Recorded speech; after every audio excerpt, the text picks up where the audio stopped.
Rohit Sharma haters కోసమే ఈ video. ఇంకా మీరు ఈ పర్సన్ హేట్ చేస్తారంటే ఇక నేను మీకే ఏడ్చి పెడుతున్నాను. ఎందుకంటే ఇంత నిష్కల్మషంగా, ఇంత ఫిల్టర్లెస్ గా ఒక మనిషిని చూడడం ఇదే మొదటిసారి. నిజంగా రోహిత్ శర్మ అక్కడ నిలుచొని తన స్టాండ్ ఓపెన్ చేసినాక మాట్లాడుతూ ఏం చెప్పిండంటే, రోహిత్ శర్మ స్టాండ్ వెనకాల ఒక రైల్వే ట్రాక్ ఉంటుందట, అందులో ట్రైన్ లో పోతుండగా ఒక్కసారి వాంఖేడే స్టేడియం చూద్దామని ఆ విండో సీట్ దగ్గరికి వచ్చి కూర్చున్న రోహిత్ శర్మ తర్వాత అక్కడికి స్టేడియం లోపలికి అడుగు పెట్టడం, అంతేకాకుండా అంచెలంచెలుగా ఎదిగి ఇప్పుడు రోహిత్ శర్మ పేరు మీదనే ఒక స్టాండ్ ఉండడం, అసలు అది ఆయననే నమ్మలేకపోతున్నా.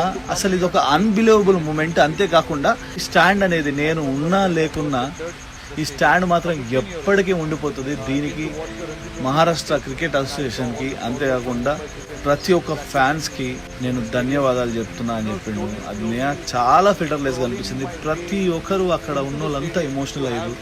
ఆ వీడియో చూసిన వాళ్ళు కూడా అంతే ఎమోషనల్ అయ్యారు.